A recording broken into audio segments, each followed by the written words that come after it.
કાલે 8 પૂરો કર્યો હતો ને.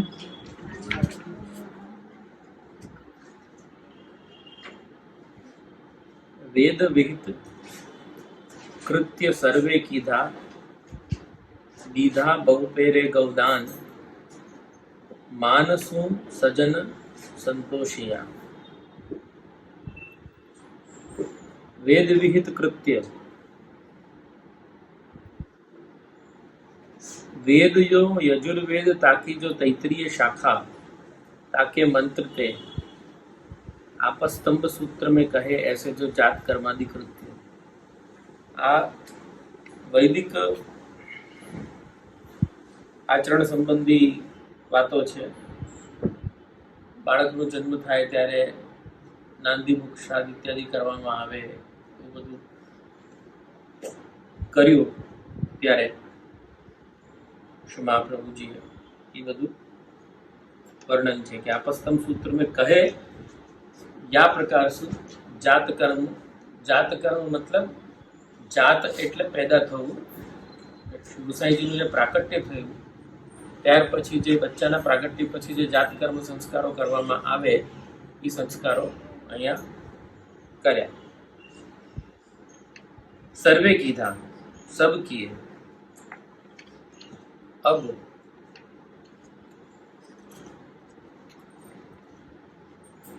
वेदोक्त कर्म किए होंगे परंतु सर्वस्व दान तो प्रथम ही कर दियो है, याते दानादिक कछु नहीं किए होंगे.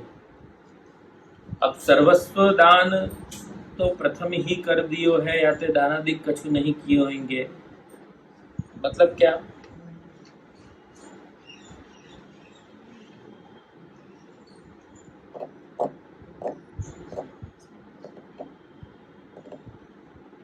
पुष्टि मार्ग में अपने घर में जो कुछ भी विराजे है वो सब समर्पण योग्य है, निवेदन योग्य होने के कारण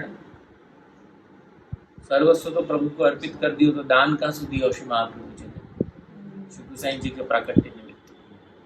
शंका है.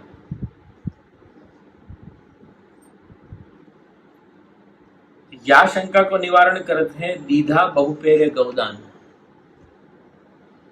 आचार्य चरण ने गौदान किए हैं.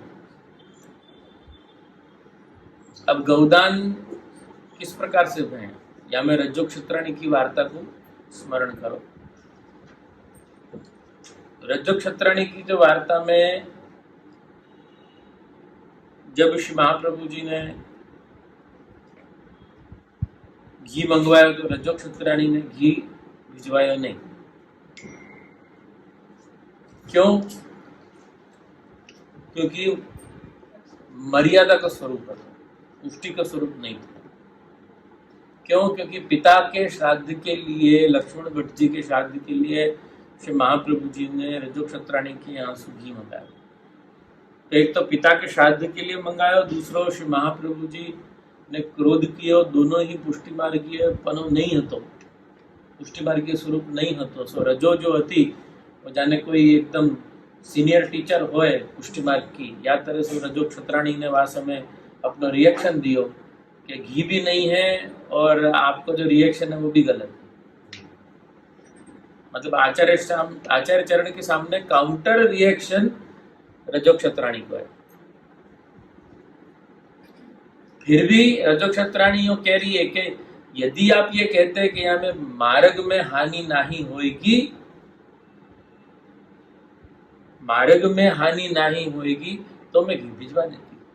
अन्यथा आपकी डिमांड जो हती वो मर्यादा मार्गीय हती. बराबर? क्षत्राणी हती.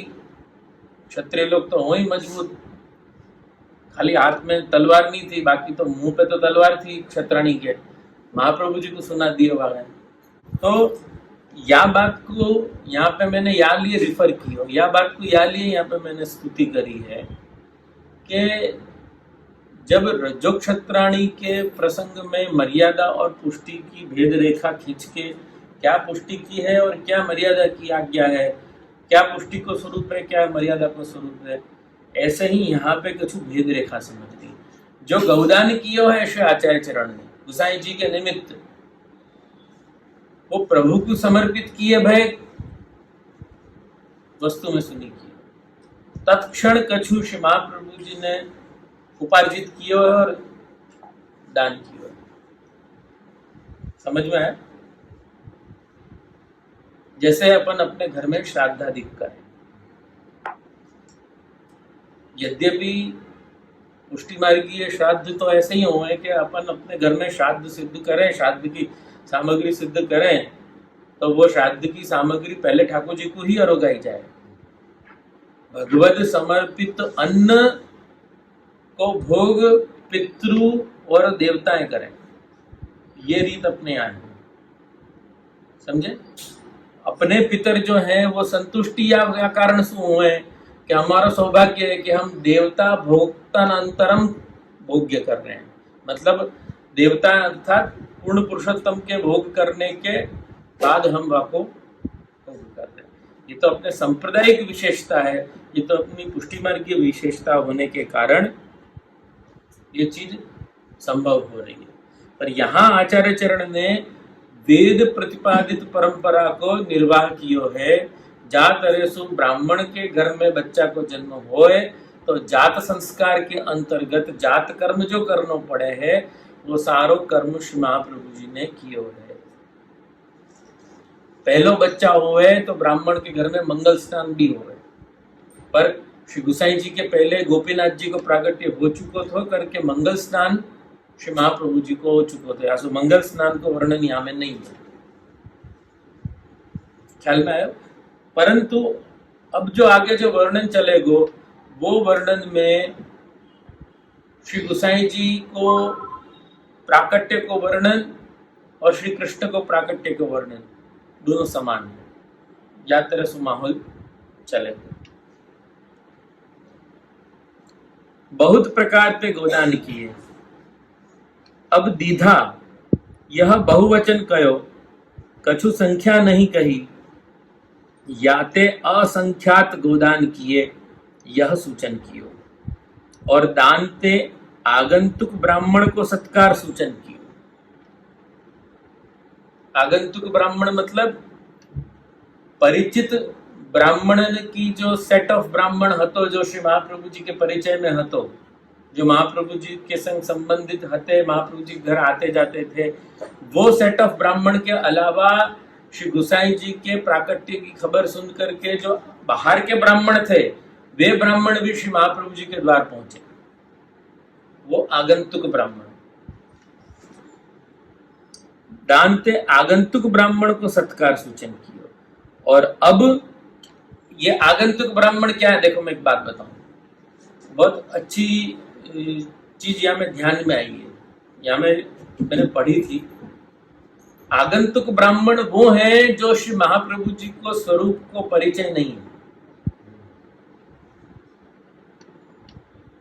जिन्होंने सिर्फ इतना ही समझो है कि ये कोई ब्राह्मण महान आचार्य हैं, इनके घर में बालक को जन्म भयो है, तो बालक को जन्म भयो तो हम जाएंगे तो कछु दान दक्षिणा गुरु हमारी मिल जाए, हमऊ मिल जाए, जो मांगवे के लिए पहुंच गए। क्योंकि जो महाप्रभु जी को परिचय रखते हुए वो महाप्रभु जी के पास जाकर के ऐसी क्षुद्र याचना नहीं करेंगे कि गाय दे दो, वो कहेंगे तो हमारा उद्धार करो। या जो महाप्रभु जी को परिचित ब्राह्मण हतो वाने तो श्री महाप्रभु जी से अपना जीवन को उद्धार मांगे है, वो गाय मांग के क्या करेंगे? समझे ना? तो आगंतुक ब्राह्मण को श्री महाप्रभु जी ने जितनी वाकी समझ थी इतना वाको दान दियो। जैसे वृत्रासुर को ये समझ थी तो मैंने क्या कहे, ननाक पृष्ठम न च पारमेष्ठ्यम न सार्वभौमम नरसाधिपत्यम, इतनी बड़ी बड़ी बातें करी और सबको फिर मैंने इज इक्वल टू 0। तो ये भान होना चाहिए, भान हो तो भगवान भी दे, भान भी नहीं है तो श्री महाप्रभु जी से परिचय जो है वो महाप्रभु जी को परिचय या तरह से नहीं है कि महाप्रभु जी जो है अदेय दान दक्ष हैं, वो कुछ भी दे सके। महाप्रभु जी को परिचय या प्रकार से नहीं है कि भक्ति मार्गाब्ज मार्तंड है, भक्ति मार्ग को उगतो सूर्य है श्री महाप्रभु जी, जाको देख करके भक्ति को कमल जो है अपने हृदय में खेल सके। याद है कि सभानता लेकर के ब्राह्मण कोई आयो नहीं है, और जो आयो है वह महाप्रभु जी ने दियो है। पर जिनको ये भान नहीं थो उनको महाप्रभु जी ने गाय देखी, वो लोग खुश होकर चले गए। अब वो तो जैसे महाप्रभु जी घर में बालक भयो, महाप्रभु जी के पड़ोसी में ब्राह्मण रहते हो तो वहां पे भी बालक भयो, वहां से गाय भी लिया, ऐसे महाप्रभु जी घर से गाय भी लिया, लेके चले गए। नहीं तो महाप्रभु जी गाय को दान दे। आज अपने सामने महाप्रभु जी प्रकट हुआ या अपने को कभी अपने भाग्य से अपने को दर्शन मिले तो अपन महाप्रभु जी से ये मांगेंगे आपके घर गुसाई जी के जन्म में गाय दो? नहीं, अपन तो अपना उद्धार मांगेंगे, अपन तो उनकी शरण मांगेंगे, अपन तो श्री महाप्रभु जी माथे पे हाथ रखो और हमारा कल्याण करो ये मांगेंगे। हमको तो नित्य लीला के दर्शन कराओ जैसे भगवत दीन ने मांगे हो। गाय कौन मांगे? समझे ना? तो आगंतुक ब्राह्मण है वो। कीधा दीधा बहुपेरे गौदान,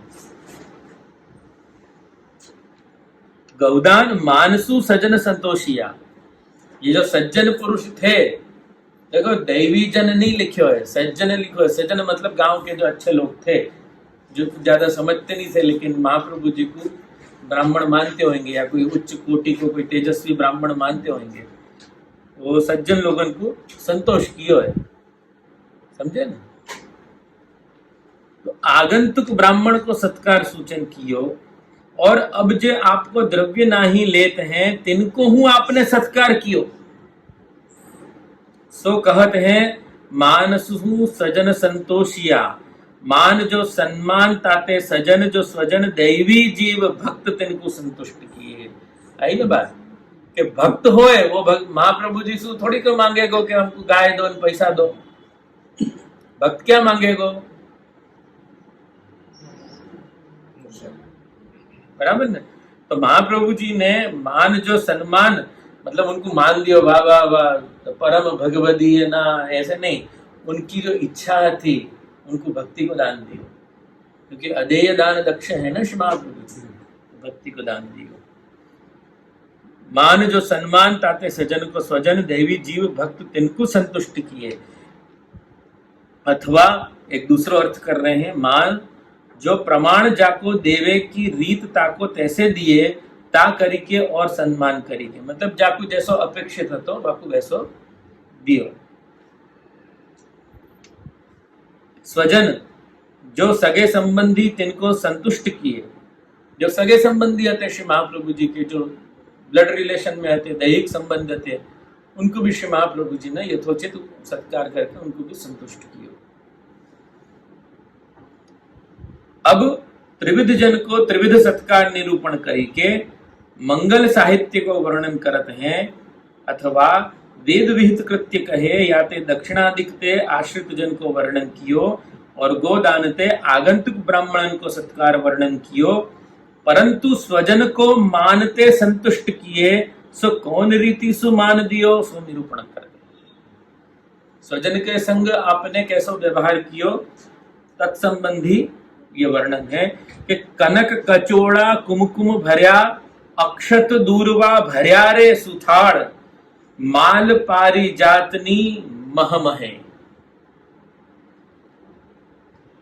कनक जो सुवर्ण, ताके कचोड़ा यानी कि कटोरा पात्र, कुमकुमसु भरी के धरे।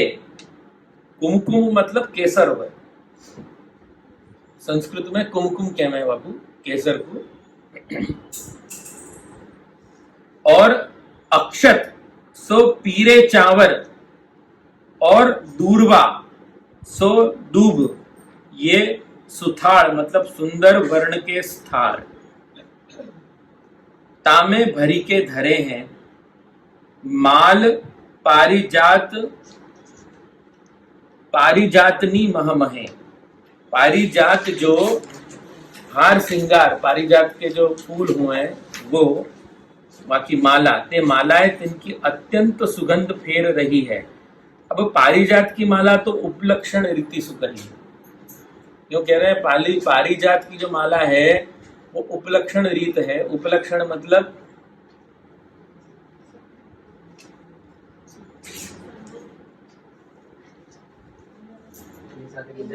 सुगंधित फूलों में इनडायरेक्ट कौन बोला था? इनडायरेक्ट हाँ सुगंधित फूलों है मानी मुख्य पारिजात बताई बात नहीं।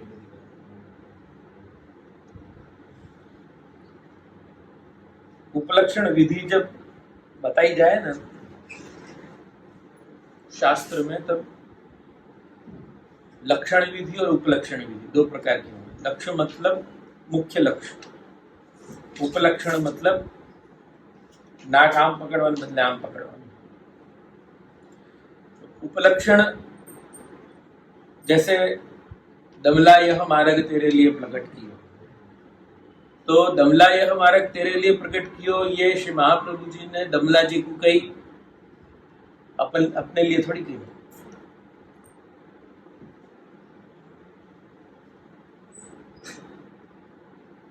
तो पर उपलक्षण रीति सु अपने लिए कही।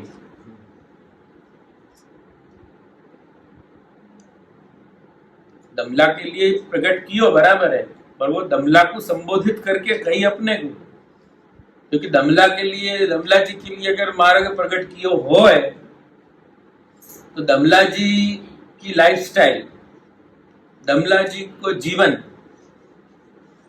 और श्री महाप्रभु जी के उपदेश सर्वांश में मैच कर नहीं रहे, क्योंकि दमला जी को जीवन श्री महाप्रभु जी के साथ निकली है, जबकि श्री महाप्रभु जी ने कृष्ण सेवा सदा कार्य कही है। आचार्य चरण खुद स्वयं वस्तुतः कृष्ण एवं है करके उनके अलौकिक में हानि नहीं है दामोदर दास जी के, पर सरफेस क्या है? सरफेस लेवल पे आचार्य चरण को उपदेश है कृष्ण सेवा सदा कार्य, और दामोदर दास जी जो है वो तो श्री महाप्रभु जी की सेवा कर रहे हैं। तो दमला जी के लिए मार्ग क्या प्रकट हुआ? दमला जी के लिए तो ऐसा लगे कि दमला जी के लिए स्वयं महाप्रभु जी प्रकट हो गए और बाकी के लिए महाप्रभु जी की वाणी रखी। अपन तो उनकी वाणी पे आश्रित है, जो महाप्रभु जी बोल गए वहीं पे अपन जीवन जी रहे हैं, जो महाप्रभु जी समझा गए वहीं पे अपनी सांस चल रही है। समझ में आई ना बात? तो तात्पर्य ये है कि ऐसे बहुत से ठिकाने या तरह से कहो जाए लक्षण विधि और उपलक्षण विधि। अब जैसे गीता जो है वो गीता अर्जुन को कही, हे पार्थ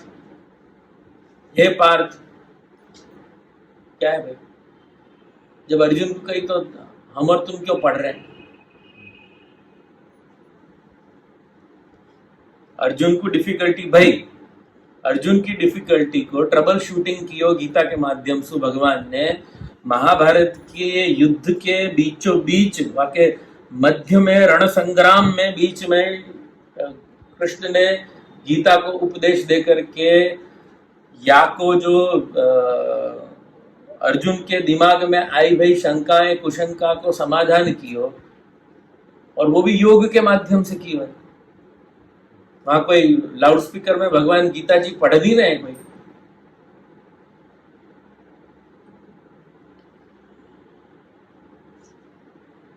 योग सु गई है गीता।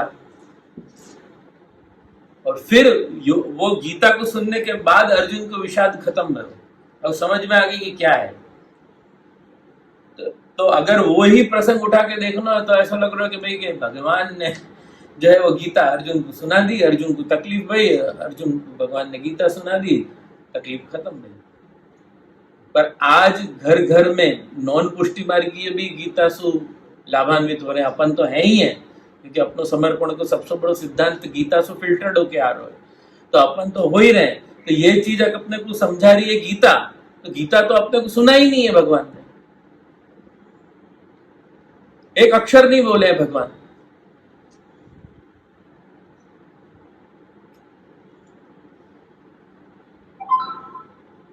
तो बात को समझो, उपलक्षण विधि सु जितने देवी जीव थे वो सारे देवी जीवन को भगवान ने सुनाया है गीता अर्जुन के माध्यम से। ऐसे यहां पे उपलक्षण विधि से ये बात कह रहे हैं कि पारिजात को लक्षण दे करके उपलक्षण विधि सु वा जंगल के सारे फूल, जो फूल में सुगंध थी, जो फूल में गंध थी, जो ठाकुर जी को सुहाए ऐसी हती, वो सारे फूल जो है वहां में गूथ डाले हैं।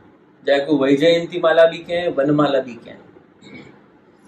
अब पारिजात की माला तो उपलक्षण रीति सु कही आते अनेक प्रकार के बहुत सुगंध युक्त पुष्पन की माला वहां धरी हती सूचन कियो।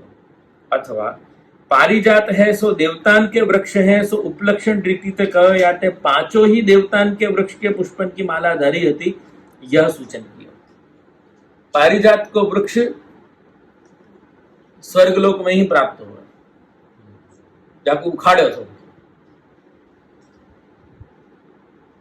याको भावार्थ यह जो कृष्णावतार में तो आप देवतान तो युद्ध करके पारिजात को वृक्ष ले आए। भगवान खुद देवतान से युद्ध कियो। देवतान ने जब जैसे ये इंद्र ने कैसे भगवान के संग द्वेष कियो, ऐसे समयांतर पे समय समय पे जब भी कृष्ण को और देवतान के बीच में मतभेद भयो है, तब कृष्ण ने ओवर पावर कियो इन लोगों को, देवतान को। तब पारिजात को वृक्ष उखाड़ लियो तो वहां से पारिजात को वृक्ष उखाड़ लेना मतलब देवतान की श्री गई। भगवान के आगे तो कोई की चलती नहीं थी, क्या मतलब बड़ी बात है, बाद में बात करेंगे। पर यहां फर्क क्या है, युद्ध करके पारिजात को वृक्ष ले आए और श्री विठलावतार के प्रादुर्भाव श्रवण मात्र ते ही इंद्र ने नंदन वनते पारिजातादिकन के पुष्पन की माला पठाई, ऐसे भासत है। मतलब यहां यूं कहना चाह रहे हैं कि या अवतार में देवतान के संग कछु विरोध नहीं कियो है। श्री गोसाई जी को जो प्राकट्य है, गोसाई जी को विठलनाथ जी को जो प्रागट्य है, वह प्रागट्य में देवतान सु कछु द्वेष या कोई तरह को युद्ध को माहौल नहीं है। अलबत्त इंद्र को भी स्वरूप विस्मृति नहीं है भगवान की, जैसे कृष्णावतार में हती। यहाँ तो पूरी की पूरी स्मृति है, श्री गोसाई जी के स्वरूप को समझ रहे हो इंद्र और अपने नंदन वन में उगे हुए पारिजात के वृक्ष को सारे पुष्प लेकर के माला सिद्ध करके गोसाई जी को दर में आया। मतलब सारे देवताएं जो है पुष्प वृष्टि कर रहे हैं। या अवतार में देवतान के संग कछु विरोध नहीं कियो, ऐसे सूचन कियो। और जे आपको द्रव्य नहीं लेते हैं तिनको गंधाक्षत करके आपके श्रीहस्त ते माला देते हैं। या ते प्रथम तुक में कही जो मान सु सजन संतोषिया सो वार्ता स्फुट भई। 11 तोरण परण सहकार ना धरणीये चंदन तना नीर वीर श्री गोपीनाथ श्री विठ्ठल प्रगटिया। सहकार, सहकार को मतलब होवे आम्र, आम आम्बो। पर्ण मतलब पर्ण, पत्ता। तोरण सब ठिकाने बांधे, याते ऊपर की शोभा को निरूपण कियो, अब नीचे की शोभा को निरूपण कर रहे हैं। धरणी ये चंदन तना नीर, धरणी जो पृथ्वी ताके विषय चंदन के नीर सो जल छिड़के। याते नीरस हति सो सरस भई। पृथ्वी जो हति भगवान के प्राकट्य के या भगवान की स्थिति के अभाव में जो कुछ भी नीरसता वहां में आई होगी, सो वो नीरसता भगवान के प्राकट्य के बाद सरसता में परिवर्तित हो गई। क्षति जो है वो सरस हो गई। और पृथ्वी को गुण गंध है ताकि वृद्धि भई, और रजो निवृत्ति पूर्वक शीतलता रूप सात्विक धर्म को संपादन कियो। अब तमो निवृत्ति को निरूपण करते हैं। वीर श्री गोपीनाथ श्री विठल प्रगटिया। वीर श्री संहार शक्ति संकर्षण, सो कौन? गोपीनाथ जी। तिनकी श्री सो शोभा जानते हैं। ऐसे जो श्री विठल श्री गुसाई जी ते प्रगटिया सो प्रकट भय। अब वीर श्री रूप गोपीनाथ जी सहित प्रकटे याते दुष्ट मत को नाश करेंगे और विठल या शब्द ते निस्साधन जन को उद्धार करेंगे। यह सूचन करिवे को वीर श्री गोपीनाथ श्री विठल प्रकटिया ऐसे करो। समझे?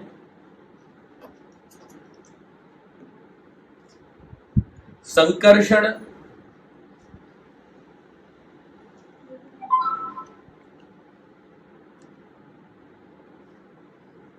संकर्षण व्यूह जो है वो मारण करे है, असुर मारण करे है। तो संकर्षण के रूप श्री गोपीनाथ जी असुर मारण करेंगे, यानी कि आसुराविष्ट जीवन में असुर इंद्रियन को शमन करेंगे।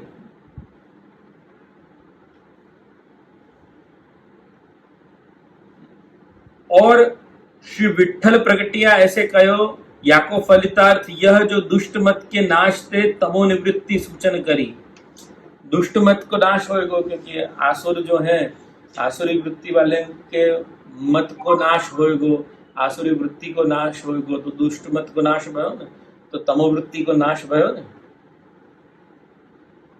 आई ना समझ में?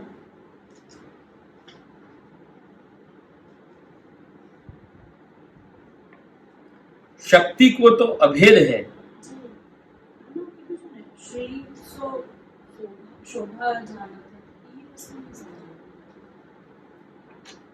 कभी भी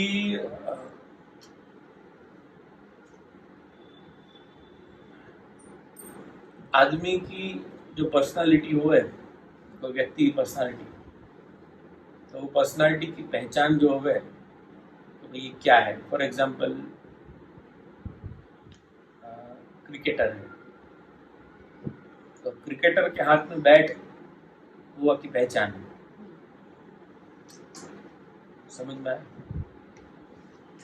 कोई बांसुरी वादन करने में एक्सपर्ट है, तो वाके हाथ में बांसुरी वो की पहचान है।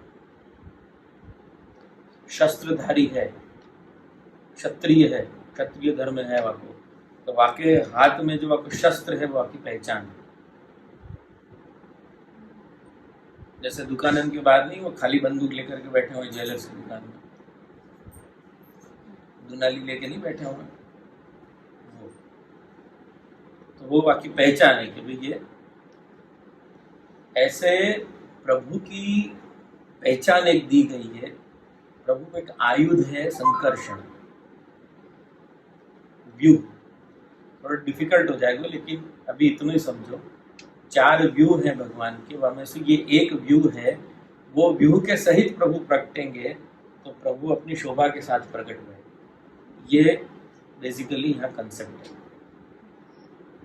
वीर श्री शोभा गोपीनाथ जी जो हैं वो पहले प्रकट हो गए। समझ में आई ना बात? तो जैसे दाऊ जी पहले प्रकट हुए, बाद में कृष्ण पधारे, या तरह से गोपीनाथ जी पहले प्रकट हुए, कृष्ण जी बाद में पधारे। तो दाऊ जी कौन है? कृष्ण को ही स्वरूप। वक्त्रम ब्रजेश सुतयो वेणुगीत में आवे ना, दोनों को मुखारविंद एक है।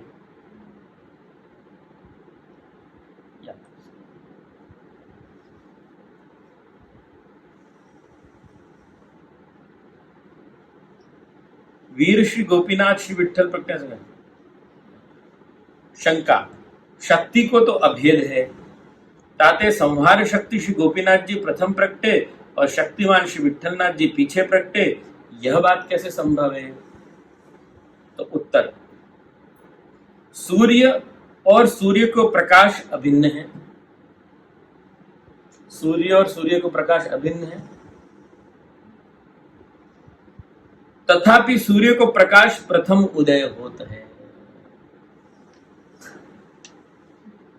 सूरज को प्रकाश पहले दिखे, बाद में सूर्य के दर्शन हुए ना अपने को। जब प्रभात हुए, प्रभात फूटे, तब कैसे हुए? अपन के किरण फूटी, तो किरण फूटी, फूटी मतलब प्रकाश,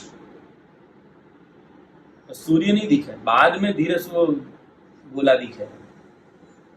तो वो गोला is equal to Shri Gosai ji और प्रकाश is equal to Gopinath ji. ख्याल में आया? सूर्य is equal to Shri Krishna, प्रकाश इज इक्वल टू दाऊ जी।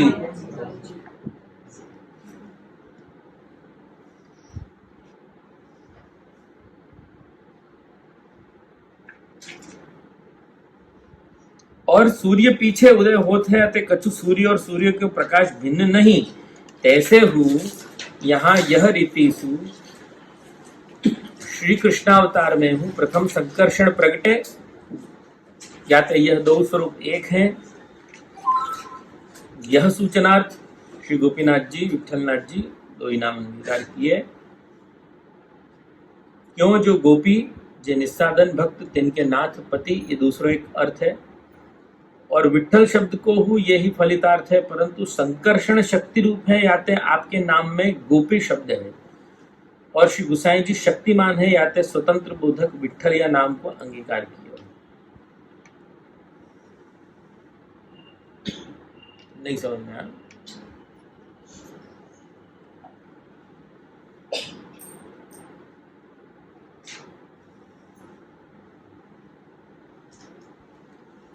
शक्ति रूप है ना, गोपी शक्ति है, अल्लाह देनी शक्ति राधा। तन्नाथ, गोपी के नाथ कौन? कृष्ण। अब आया समझ?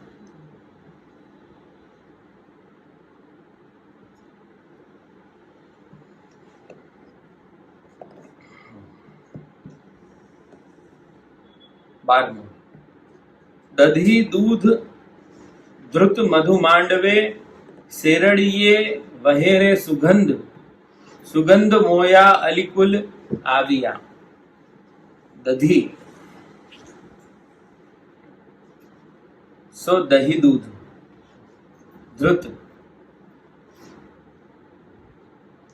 सो घी, मधु सो सेहत और खांड। मधु शब्द सेहत वाचक प्रसिद्ध है और मधु शब्द मिष्ट वाचक है, या तो खांड को सूचन कियो, नहीं तो पंचामृत में एक पदार्थ न्यून होते हैं, ये सब पदार्थ।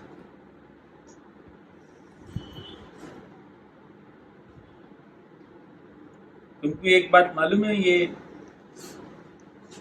दधी दूध धृत मधु मांडवे सेरड़िए,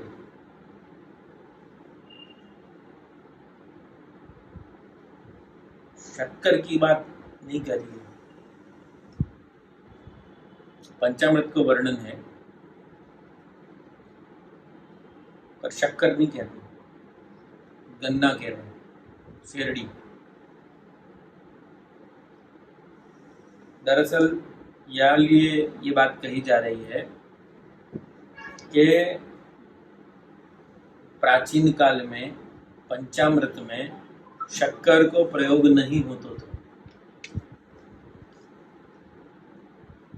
ठाकुर जी को दूध, दही, घी, मधु यानी कि मध और गन्ना के रस से पंचामृत स्नान होते थे।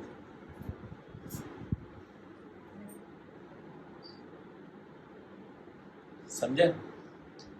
गोसाई जी के समय में दूध, दही, घी, मध और शेरड़ी, तो शेरड़ी में से जो है वो शक्कर के दाना बनते। बाद में सब जगह गोसाई जी को लगे कि भाई गन्ना को रस अवेलेबल नहीं होएगा करके श्री गोसाई जी ने बाद में बूरा इंट्रोड्यूस किया। ख्याल में आया? पर आज भी दक्षिण के बहुत सारे मंदिरों में गन्ना के रस से पंचामृत हुए हैं। हर जगह शक्कर का प्रयोग नहीं है, पर ये गुसाई जी हैं जो कोई भी तरह से तुम्हारे से भगवत सेवा न छूटे, तुम भगवत सेवा परायण रहो, इतना विचार से गुसाई जी करें। गन्ना को रस निकालना बहुत डिफिकल्ट है, हर एक के बस की बात नहीं। आज बाजार में मिल रहा मशीन है, मोटरें हैं, लेकिन वास्तव में एक आदमी स्वतंत्र ही गन्ना को रस निकालने में कैसे हो सकता था? यासुशी गुसाई जी की तो क्या तो पंचामृत नहीं करेगा, कोई बात नहीं, खांड को बुरा को प्रयोग करेगा। तो आज जमाने में कम्यूटिंग नहीं थी, इतनी दुकानदारी नहीं थी, लानो ले जानो संभव नहीं था, करके ये सब बातें, बहुत सी चीजें ऐसी गुसाई जी ने अपने यहाँ में फेर बदल कर दी। श्री महाप्रभु जी ने 1.25 सेर सखड़ी को अन्नकूट की, गुसाई जी को लगा कि सखड़ी तो इजीली अवेलेबल है, तो गुसाई जी वो 1.25 सेर को 250 सेर तक ले गए। जहां सेवा को क्रम वैभव हो सकता तो वहां गुसाई जी ने कम नहीं की हो। बात को समझो, ये आचार्य की दृष्टि है। तुम भगवत सेवा के बिना मत रहो, ये आचार्य सोच सके और कोई नहीं सोच सके। गन्ना नहीं मिल रहा है, कोई बात नहीं, तुम शक्कर से करो, समझे?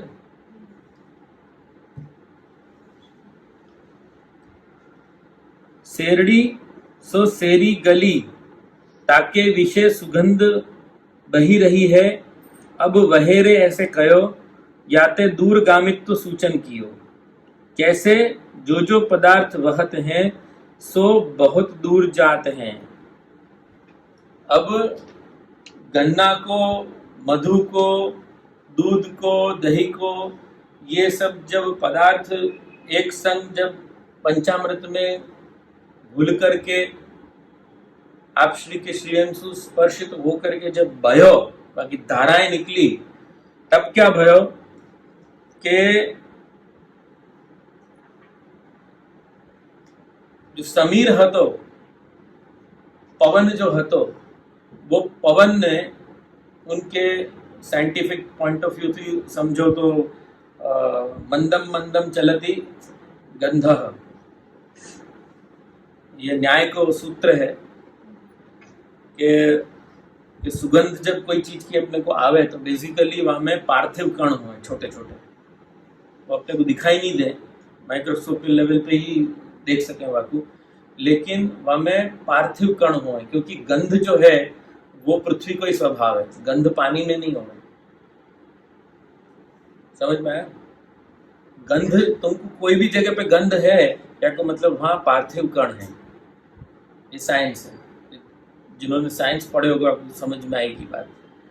तो वो एटम्स जो हैं वो पार्थिव जो हैं, वो रेणु, त्रस रेणु या के नाम है, हम लोगों ने सुने होंगे, नई नाम है आगे सुने, त्रस रेणु ने सर, हाँ वही एटम्स मॉलिक्यूल्स। तो ये जो है वो हवा में उड़े है, हवा तेज चले, हवा में उड़े है, हवा उड़ा करके वो जितनो पावरफुल वो गंध को टुकड़ा होएगो, मतलब पृथ्वी को टुकड़ा में जितनी पावरफुल गंध होएगी इतनी दूर तक बाकी गंध फैलेगी। यहाँ मैं तुमको साइंस या लिए समझा रहा हूं कि ये इतनी दिव्य और अलौकिक गंध हती, या के कण या के पार्थिव कण की गंध इतनी दिव्य और अलौकिक हती कि ये वहां पे पार्वत्य भाग में बसने वाले जो भंवराए थे, अलीकुल, अली जाको क्या है, और कुल मतलब संख्याबद्ध जो भंवराए थे, वो अलीकुल सारे अट्रैक्ट हो गए कि ये तो कोई बहुत दिव्य और अलौकिक गंध है। जबकि साधारणतया जब अपन पंचामृत स्नान कराएंगे या पंचामृत होएगो, तो पंचामृत में कभी भी भंवरा आकर के नहीं बैठे, भंवरा आकर्षित नहीं होवे, अलिकुल आकर्षित नहीं होवे, पर यामे आकर्षण या लिए भयो, अलीकुल को या लिए आकर्षण भयो, या लिए अलीकुल खींच के चलो आयो, खींचो चलो आयो, क्योंकि ये पंचामृत की गंध, ये पंचामृत के कण सब दिव्य और अलौकिक थे, क्योंकि ये श्री गुसाई जी को पंचामृत होते।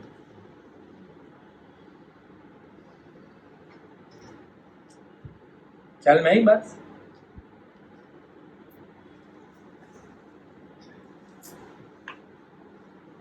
कैसे जो पदार्थ बहत हैं सो बहुत दूर जात हैं, सो स्पष्ट करत हैं।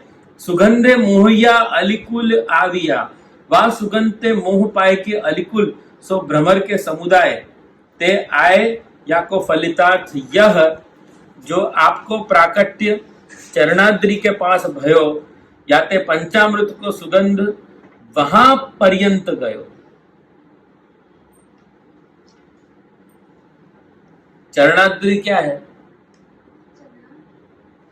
चरणाट है, लेकिन चरणाद्रि ये तो अपन जाने कि चरणाट है, लेकिन चरणाद्रि को इटसेल्फ महत्व क्या है? तो गुसाई जी के प्राकट्य के बाद चरणाट और चरणाद्रि को महत्व बढ़िया होते हैं। चरणाद्रि एक ऐसा स्थान है जहाँ पे विष्णु भगवान के चरण चिन्ह अंकित हैं, या के कारण वहाँ को नाम चरणाद्रि है। बाजू में जो पहाड़ है वही ऊपर है।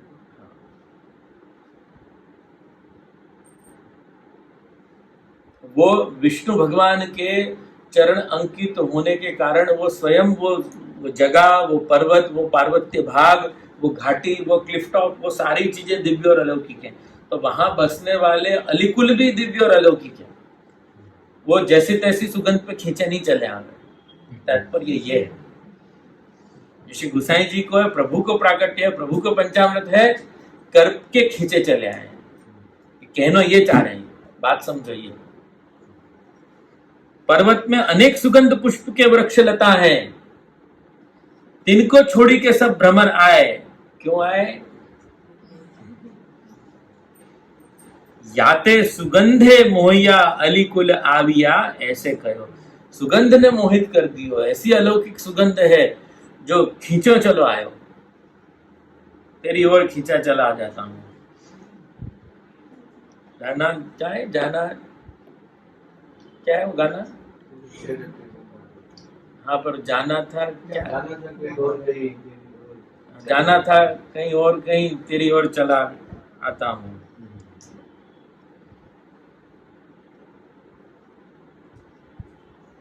और मोया ऐसे कहो, याते अलौकिकत्व सूचन कियो। कैसे?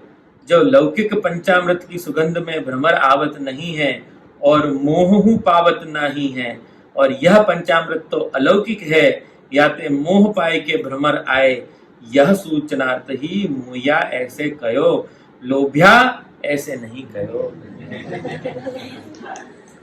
क्योंकि लोभे वामे बदमाशी है, लोभे वामे ठगाई है, लोभे वामे झूठ है, लोभे वामे प्रपंच है। यहाँ लोभायमान नहीं कियो, मोहायमान कियो। लोभे में क्या है? झूठ के सरफेस हुए। जब मोहित हुए ना आदमी, तब सरेंडर हुए।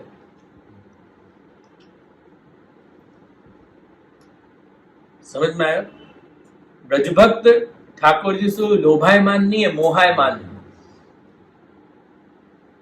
या सो सरेंडर हो रही है। समझे?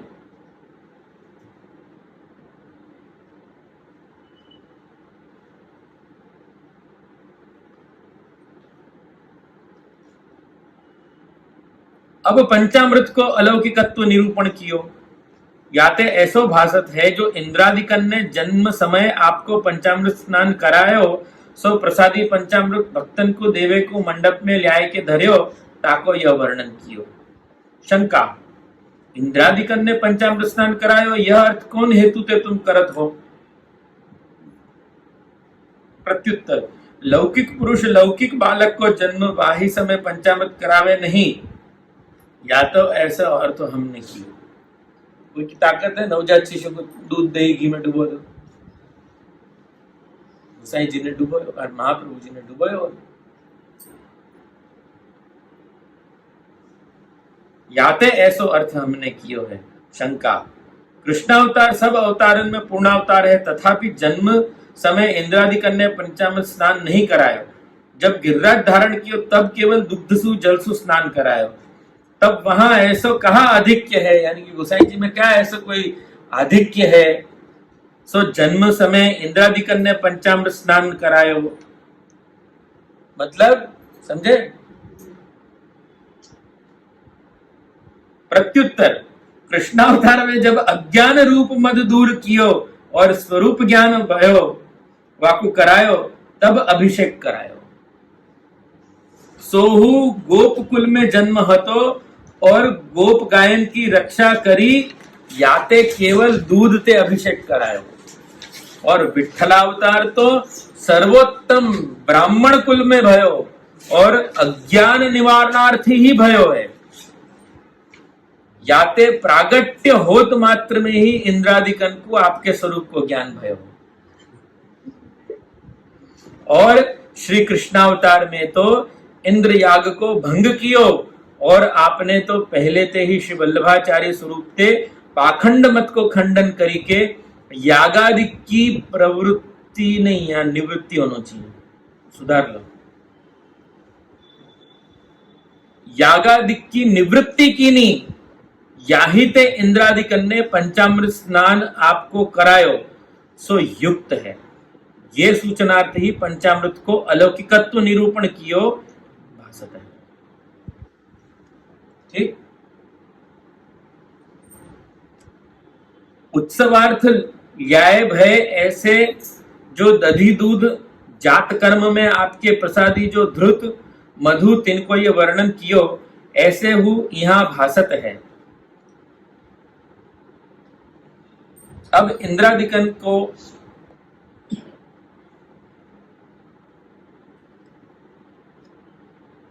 आपके स्वरूप को ज्ञान भयो, सो निरूपण करके साधारण जन को निरोध सिद्ध भयो, सो बतावते हैं। सूत मागध साधु सर्वे मळ्या भड़िया ते माहो माह, उत्साह भर्या को कोने जाने नहीं। उत्साह इतनो है कि एक दूसरे को गले मिल रहे, पता ही नहीं कौन कौन से गले मिल रहे। सूत जो यश की कविता करने वाले, मागध सो यश को गान करन हारे, साधु जो ज्ञानी, सर्वे मळ्या सब एकत्र भय। ये सब एक्चुअली ब्रज भयो महर के पूत वो कीर्तन को वर्णन है।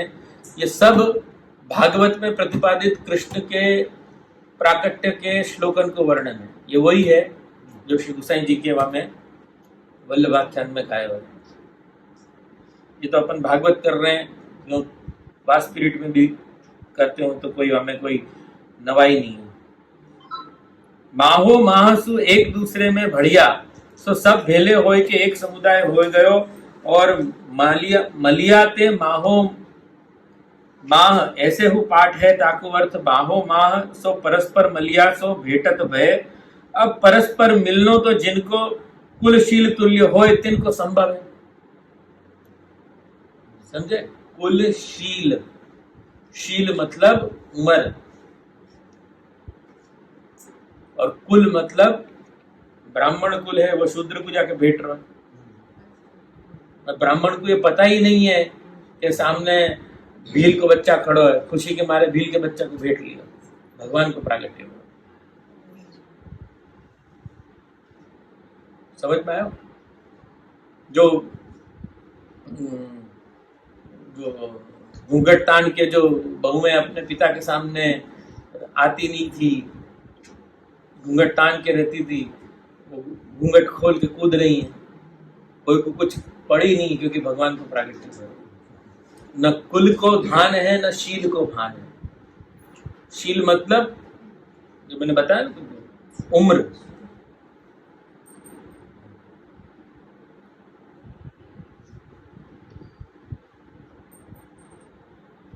कुलशील तुल्य होवे तिनको संभव है। तो कुल भी समान है, ब्राह्मण ब्राह्मण से भेटे, शूद्र शूद्र से भेटे, क्षत्रिय क्षत्रिय से भेटे, वैश्य वैश्य से भेटे, सब एमिलगेमेट हो गए। और यहाँ तो साधु उत्तम सूत मध्यम मागध अधम इनको परस्पर मिलनो है। साधु सु अधम मिल गए। कोई गडरिया सो मिल गयो, कोई सो मिल गयो, कोई गडरिया जो है वो घाटी सो मिल गयो, कोई भीलनी जो हती सो ब्राह्मण की कन्या सो मिल गई, ब्राह्मण जो है वो कोई चमार सो मिल गयो, बस प्रभु को प्रागट्य सब कूद रहे हैं, चिल्ला रहे हैं, उत्साह भर्यो वो कोने जाने नहीं।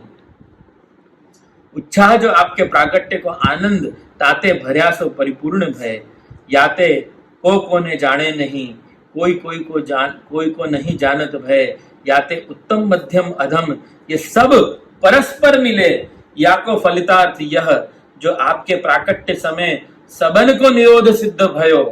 निरोध को लक्षण तो प्रथम निरूपण कियो है, अब साधारण जीवन को आनंद भयो सो निरूपण करके अब जीवन मुक्त को आनंद भयो सो निरूपण करो। अभी तक कौन को आनंद भयो? जो मनुष्य योनि में साधारण जीवन व्यतीत कर रहे थे, जिनके ऊपर श्री ठाकुर जी ने कृपा करी है। अब जो ऑलरेडी एक लेवल को प्राप्त कर चुके हैं, उनकी कहानी आ रही है। यानी कि कौन की? भागवत की कथा को वर्णन करने वाले सुखदेव जी की, सुखदेव जी की प्रसन्नता को वर्णन आ रहा है। सुखदेव जी प्रसन्न हो रहे हैं। सुखदेव जी की प्रसन्नता को वर्णन कैसे आ रहा है कि सुखदेव सबल आनंद दिया वंदिया श्री वल्लभ जी ना चरण। सुखदेव जी ने दंडोत करी श्री महाप्रभु जी चरणारविंद में कि महाराज क्या पुत्र जन्म्यो है, बोलो। सुखदेव जी भावुक हो गए। ऐसो पुत्र कैसो पुत्र गिरिधरण श्री भागवत मारो निरक्ष।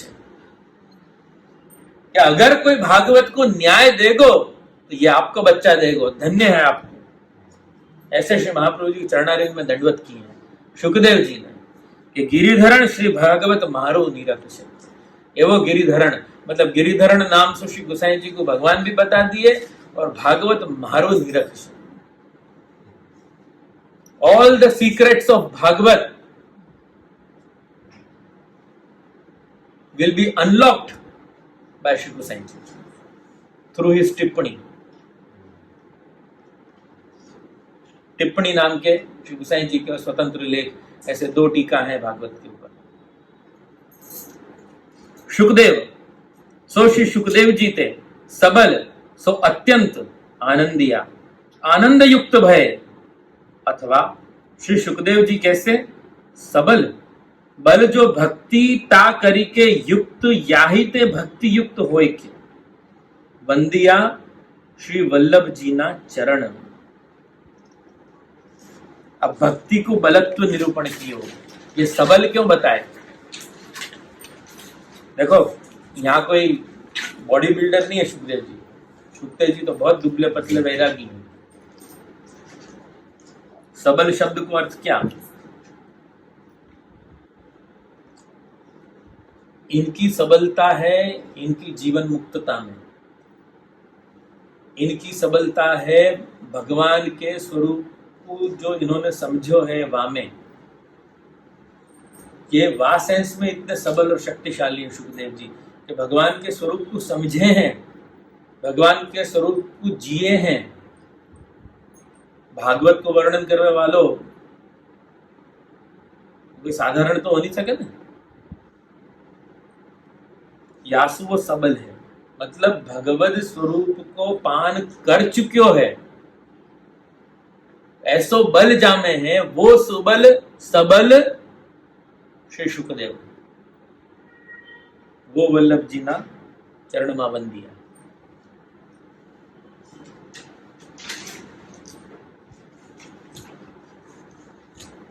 मतलब ये ऐसी बात है कि क्या हुआ कि कभी कभी क्या सब वैष्णव जन्मदिन पे ने कछु भेंट धर जावे, कछु सामग्री पधरावे अरोगो तो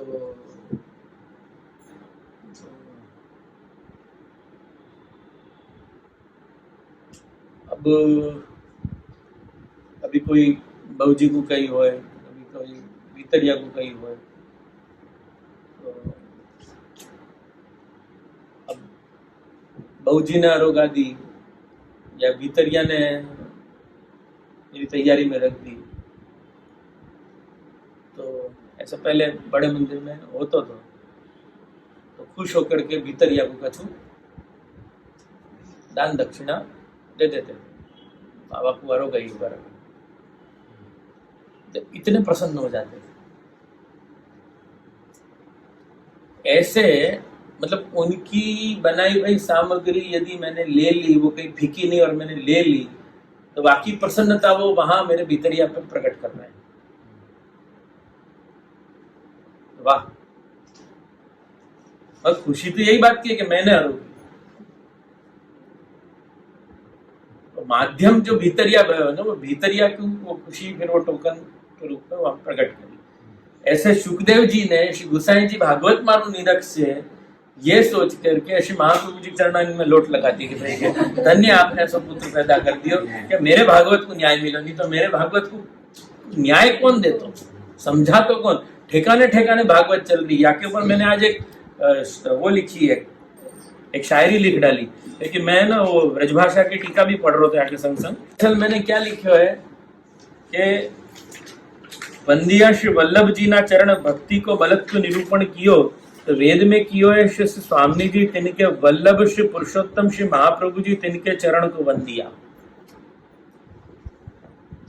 सो वंदन कियो, अब केवल भक्ति ते ही चरण वंदन नहीं कियो, आपने उपकार हु कियो है, सो कहते श्री गिरिधर श्री भागवत मारू निरख से।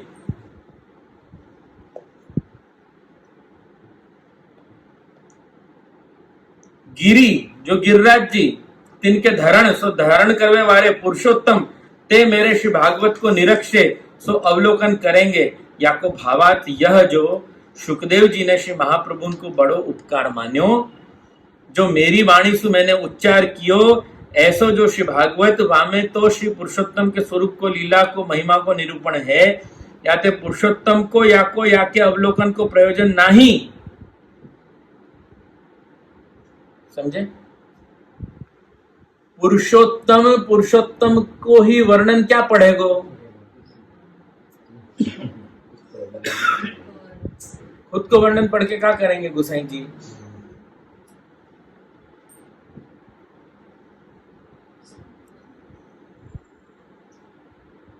पुरुषोत्तम को या के अवलोकन को प्रयोजन नहीं, परंतु अपने गृहस्थाश्रम को अंगीकार कियो, तो श्री पुरुषोत्तम श्री विठ्ठलनाथ जी आपके घर प्रकट भये, तो लोक संग्रहार्थ मेरे श्री भागवत को अवलोकन करेंगे, तब मैं कृतार्थ होंगो। ये सुखदेव जी के शब्द हैं।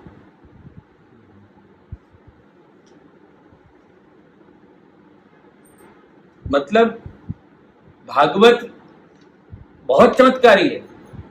भागवत समस्त सामर्थ्य लेके चल रही है कि जीव को उद्धार करेगी, लेकिन भागवत को अर्थ तुमको बतावे कौन? भागवत में छुपी हुई चमत्कृति बतावे कौन?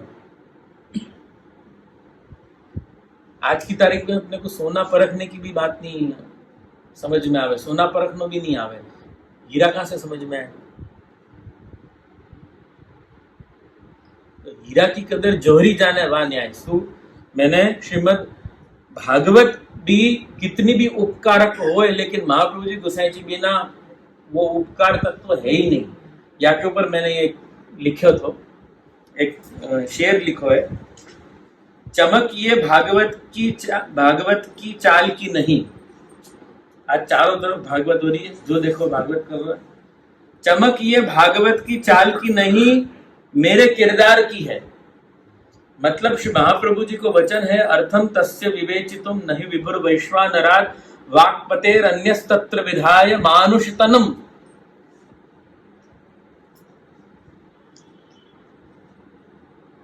महाप्रभु जी यूं कह रहे हैं कि भागवत के अर्थ को प्रकट करने के लिए मैंने मानुष तनु धारण की है।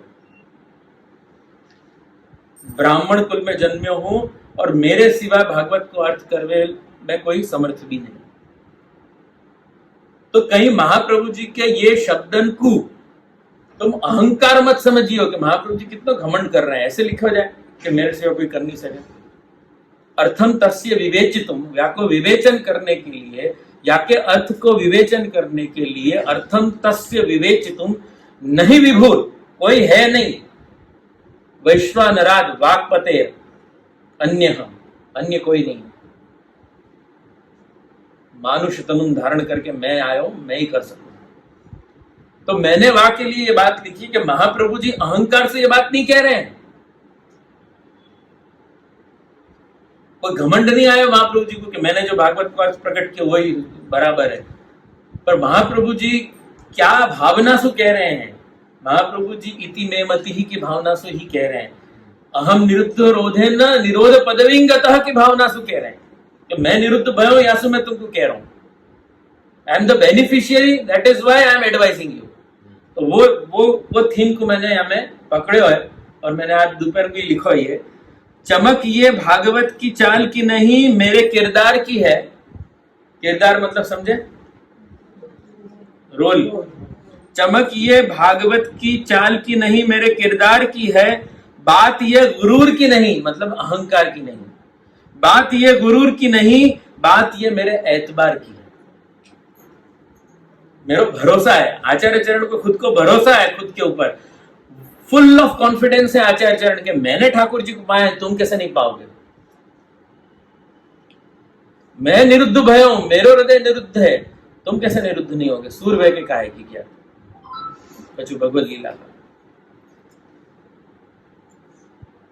समझे? तो गुरूर की बात नहीं है, एतबार की बात है। अर्थम तस्य विवेचितम है। गोसाई जी को भी फिर गुरूर नहीं है, एतबार है। और एतबार क्या है? अब स्वयं प्रभु ही है तो एतबार तो होना ही है। प्रभु क्या गुरूर करेंगे? उनको ही स्वरूप को वर्णन करना है।